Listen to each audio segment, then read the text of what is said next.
The summer is on, and with it, whoo, the heat. Yes, we've also been experiencing the warmer features of summer, but we've been keeping cool and saving energy at the same time. How? Well, for starters, we unplug all electronic devices when not in use and switch off lights when we are not in the room. We also wear cool, light clothing so we don't have to burn the fan or the AC unit all day. And we never charge our phones all night. But most important, we take a nice cold shower just before bed. I'm Adrian Atkinson. Thanks for joining us for another edition of Jamaica Magazine. We're about to say goodbye to June, but not before a timely reminder of the importance of disaster preparedness and road safety.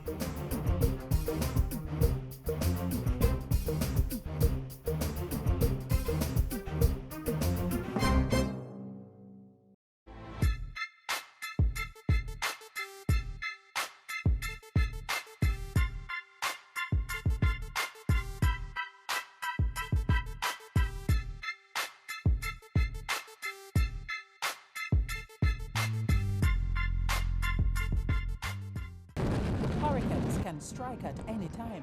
In the event of one, be prepared to act quickly.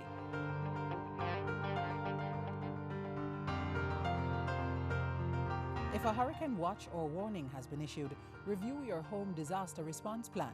Map out likely routes to evacuate if your home is at risk and confirm with relatives or friends you plan to stay with. Also, confirm the location of the nearest shelter. Check your emergency supplies and restock if necessary. Remember, disasters do happen, so be prepared.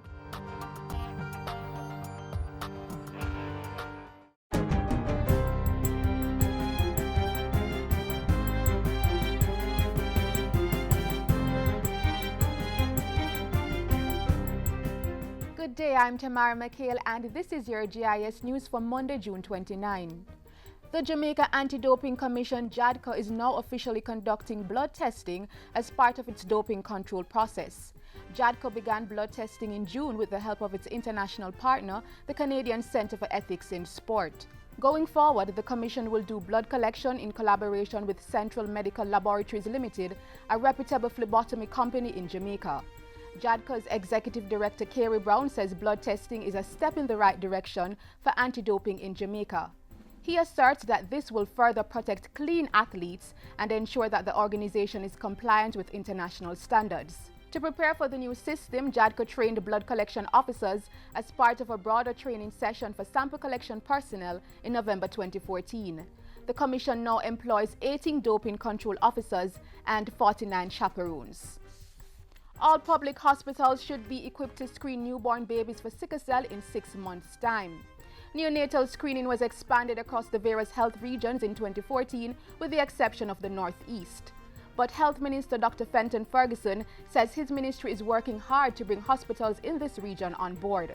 He says this and other developments will bring hope and a brighter future for persons born with sickle cell. As long as we continue to be deliberate in maintaining the traction we have gained in the early detection, diagnosis, treatment, and rehabilitation of sickle cell disease, and increase and strengthen the partnership we now enjoy, there will be a brighter future and hope for those born with sickle cell disease. Dr. Ferguson was speaking at the launch of the second edition of the Sickle Cell Unit Clinical Care Guidelines on June 19. He said the goal was to significantly strengthen the management of sickle cell right across the health sector by the year 2018. The main targets for achieving the objectives are for 100% of pregnant women and newborns to be screened for sickle cell, guidelines completed and published, and 90% of healthcare workers trained in the management of sickle cell disease. We are well on our way towards achieving our targets. Residents of 4 communities are now better equipped to reduce the impact and effects of natural disasters. The communities are Melbrook Heights, Harbour Heights, and Bedward Gardens in Kingston and St. Andrew, and Breastworks in Portland. Residents were taught how to reduce natural hazards such as flooding and landslides under the community-based Landslide Risk Reduction Project. Minister of Local Government and Community Development Noel R. Scott has hailed the project, which employed low-cost mitigation strategies. This low-cost community-based approach to landslide risk reduction is critical, and it works because it is community-centric and community-specific rather than generally applied. Minister Arscott was addressing the closing ceremony for the project on Wednesday, June 24. The community-based landslide risk reduction project got underway in 2010 and was implemented by the Office of Disaster Preparedness and Emergency Management. The World Bank, through the Japanese Social Development Fund, provided funding of $2.37 million. More than $131 million in computer software was donated to the Jamaica Library Service, JLS, for its information and communications technology project.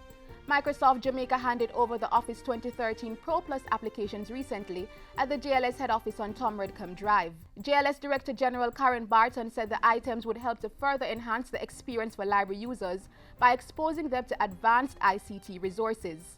Through these resources, library users will be provided with training opportunities and other initiatives which will support our two focus areas of digital inclusion and education. The JLS staff will also benefit in terms of capacity building and personal development. The software will be uploaded on 800 state-of-the-art computers over the next 3 months at the 127 public libraries island-wide, as well as some mobile facilities. And finally, Prime Minister Portia Simpson Miller has commended a private sector company for partnering with the government to achieve marked development on the island. It is highly commendable that since 2003, the National Commercial Bank, through its foundation, has donated over $1 billion in projects pertaining to education, community and sports development, youth leadership, and entrepreneurship. And to help facilitate those interventions, Mrs. Simpson Miller pledged her administration's commitment to providing a sound and stable environment for further development of the financial services sector. Among the initiatives, the passage of the Banking Act, introduction of credit bureaus, new secure transaction laws, easier company registration, and overall improvement in doing business. And that's it for JIS News today. I'm Tamara McHale. Thank you for watching.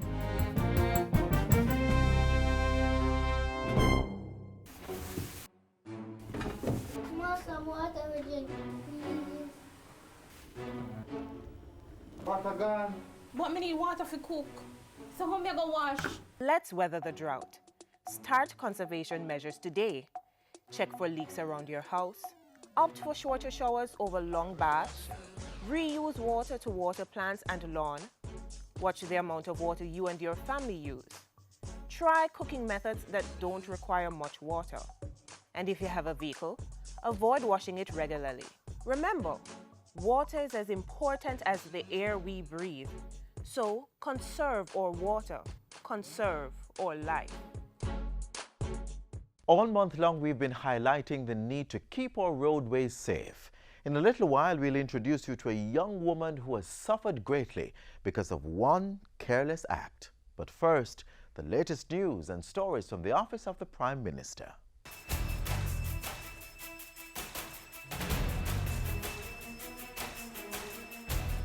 In Jamaica House Weekly.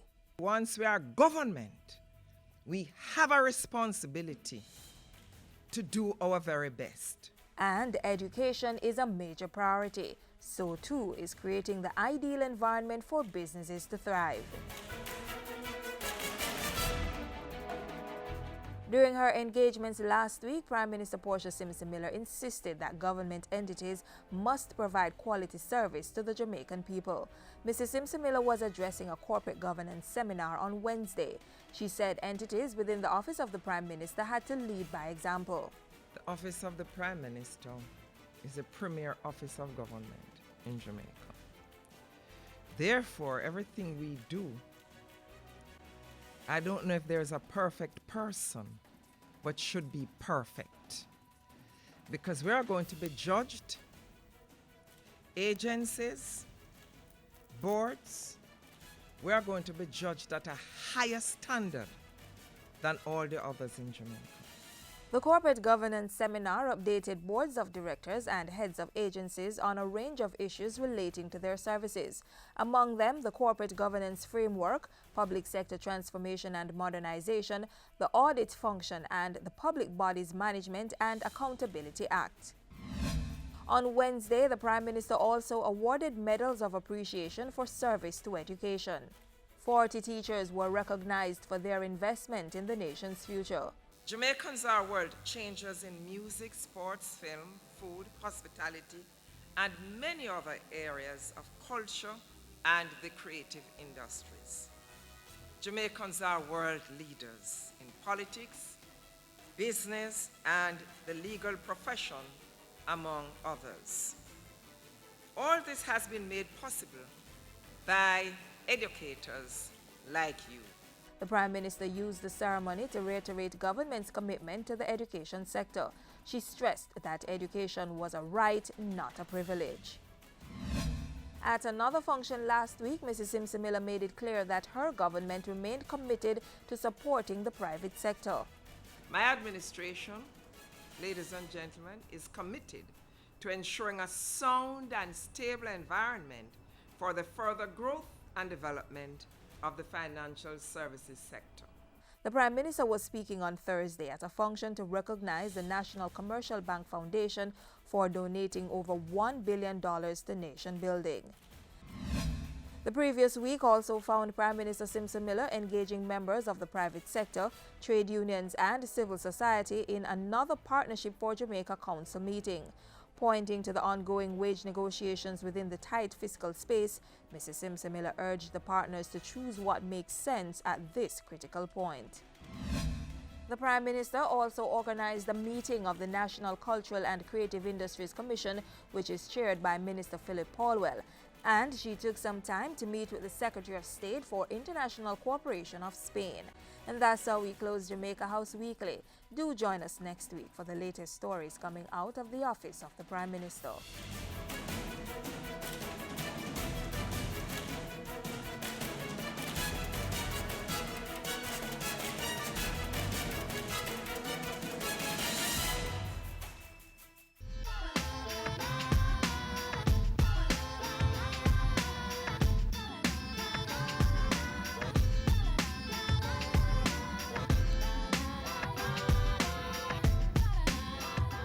I believe it's a good adventure.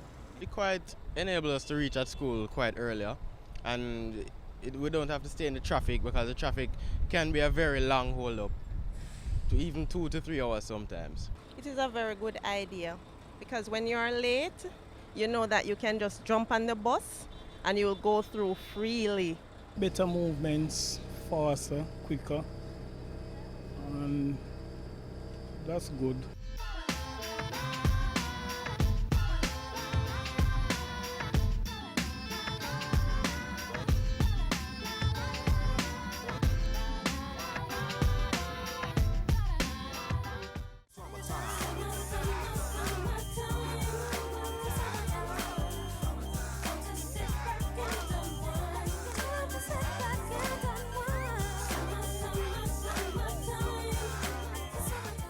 Since the start of the year, over 150 people have lost their lives on our roads.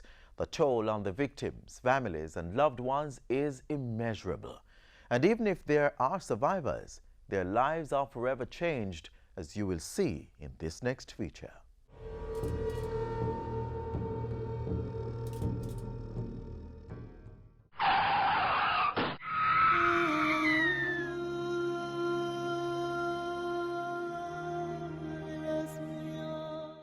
Sunday, March 8, 2008.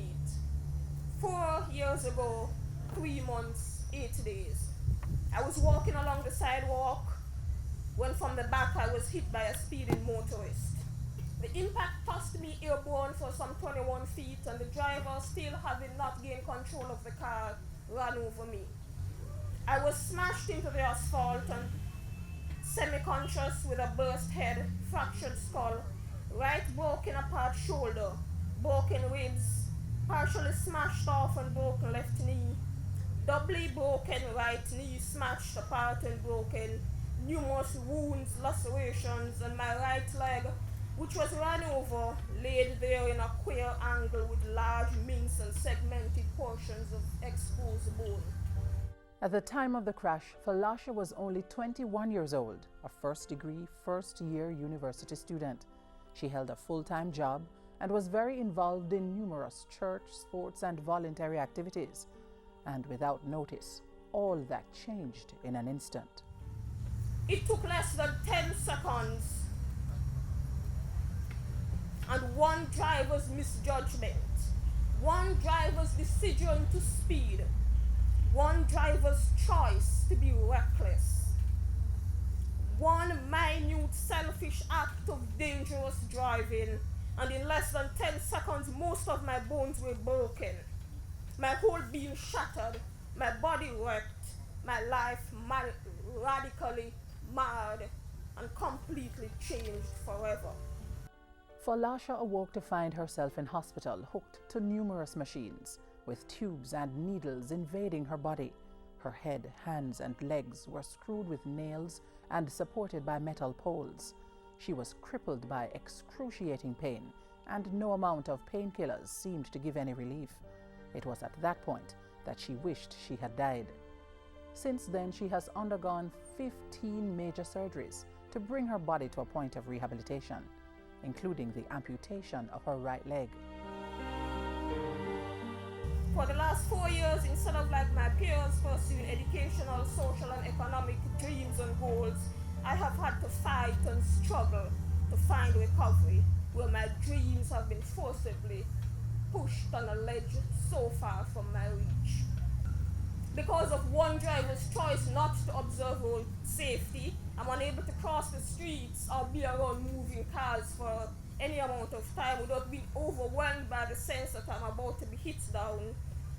I am afflicted with insomnia, panic, and anxiety attacks, and I'm daily haunted by graphic flashbacks of this accident in my waking hours, and in the little sleep I get, nightmares.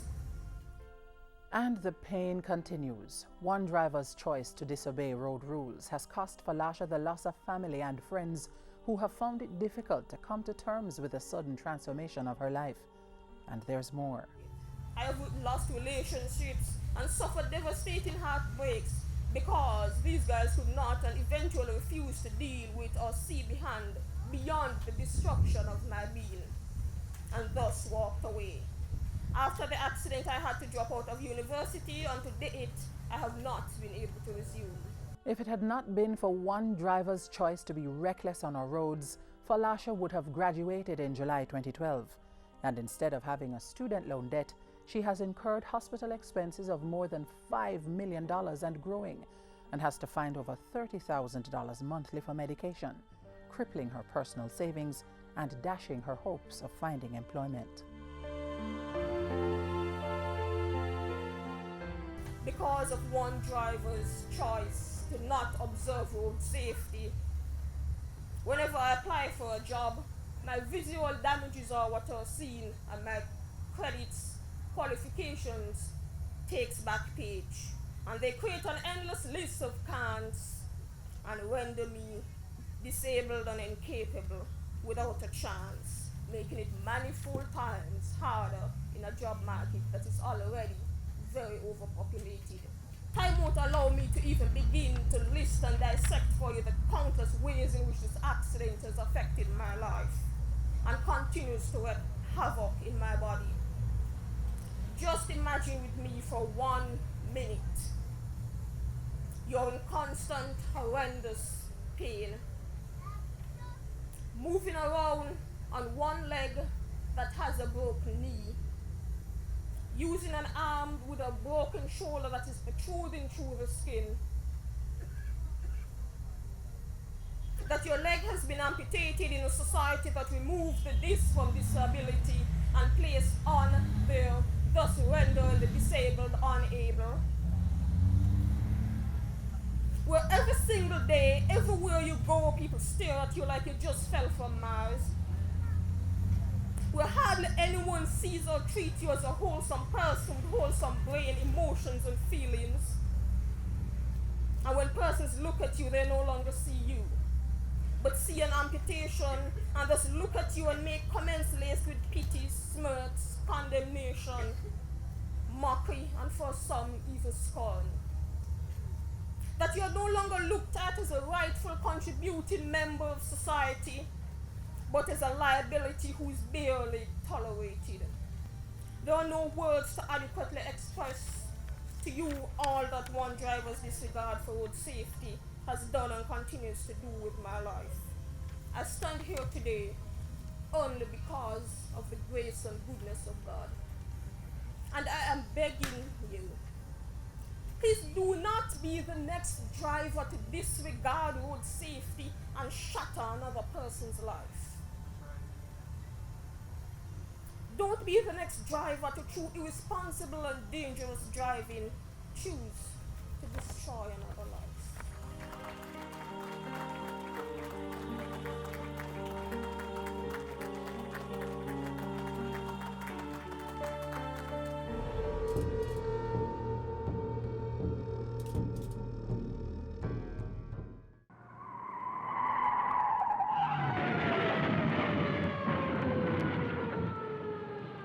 Each time you're not paying full attention to the road environment, the greater your chances of getting in a crash like that.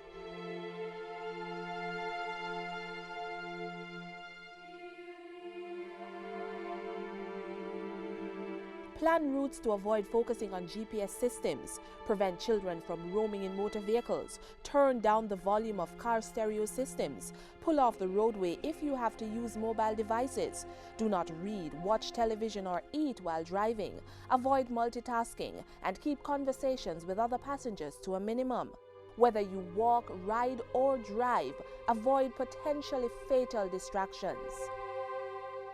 In the event of an emergency or natural disaster, the Jamaica Fire Brigade is one of the first responders. As we prepare to close out Disaster Preparedness Month, we hear more about the Brigade's emergency medical services.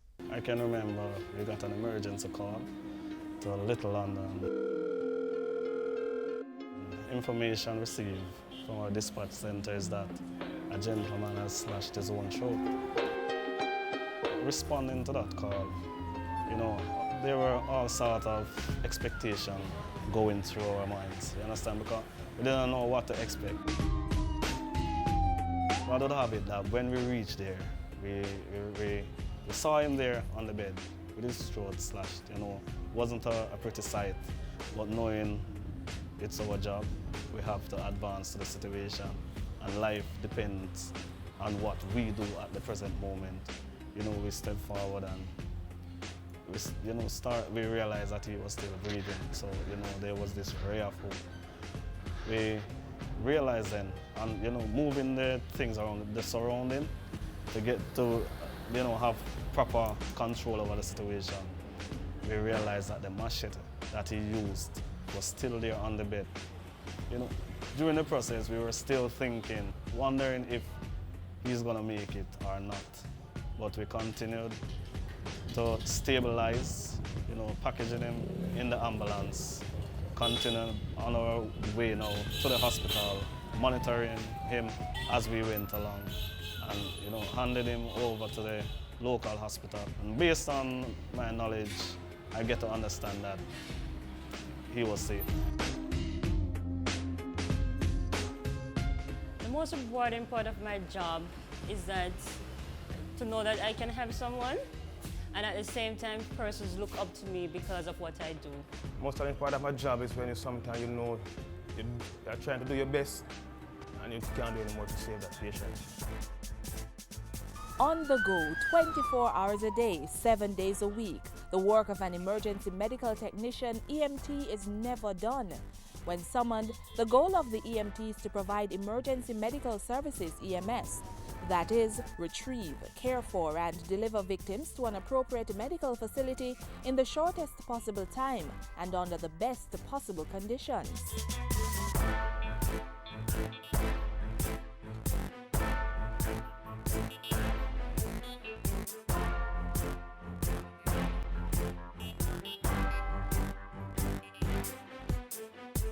Emergency Medical Services is a functional arm of the Jamaica Fire Brigade, which began operation in 1996. We started with 3 stations, Savlamar, Negril and Ironshore. In August of the same year, Lucy came on board, so we had 4 stations in operation. Further on, in 2005, you had Linstead opening. Linstead is in St. Catherine. And then in 2008, you had Falmouth. So presently we have 6 operational sites. EMS is staffed by emergency medical technicians who respond to a number of trauma and medical-related incidents, including road traffic accidents, cardiovascular emergencies, acute respiratory diseases, life-threatening trauma, severe bleeding, and obstetric emergency. On a good day, we normally get up to 9 calls. Sometimes we do not get much calls, but what we do have is a lot of persons coming to the station requesting help. So for instance, if the unit is out, then they still come here, and if we don't have a unit present, if for some reason the unit is down, they still do come here, and although the health center is nearby, they use this facility as a first resort. Let's say there's an emergency. The call comes in to the central post at the watch room, and the firefighter in charge takes the information and alerts his colleagues at the station if it is that the team is in-house with the emergency bell. When that bell is rung, EMTs have to respond within a minute of the call. EMTs are firefighters who have indicated a need for EMS training. They are trained at 3 different levels: basic, intermediary, and advanced. At the basic level, training is 320 hours, inclusive of 3 weeks in the hospital. When you finish that and you start working, then you can always move up to the next level, which is intermediate. Now, intermediate is 480 hours of training, and you have to do a month in the hospital. If you want to do additional training to the paramedic level, then you have to go overseas, and that is over 1,000 hours of training. EMTs are brave men and women who are dedicated and equipped to providing the health care you need, oftentimes right where you are. For more information on EMS or any other specialized area in the Jamaica Fire Brigade, visit their website www.jfb.gov.jm or call 922-2523 or 922-0007.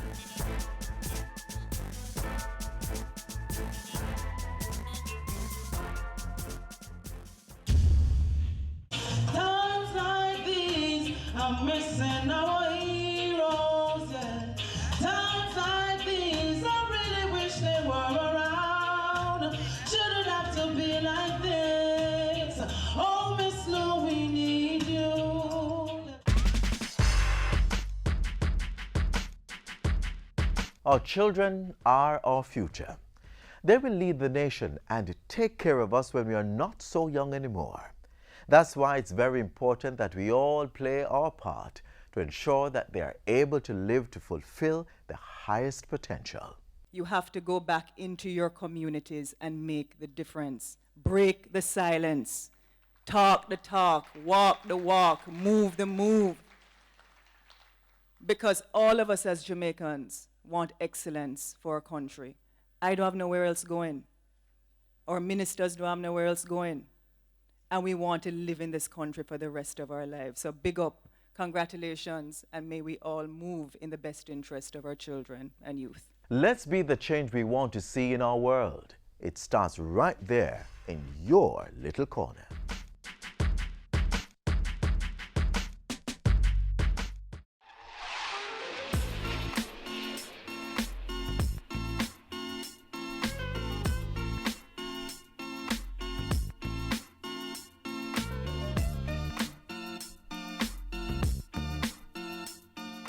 Our time is up, but the information continues to flow on our website, jis.gov.jm.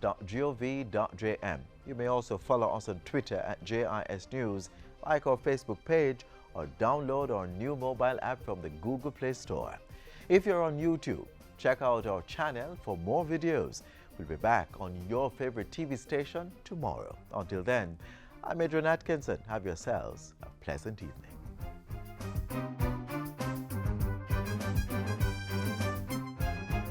This has been a production of the Jamaica Information Service, the voice of Jamaica.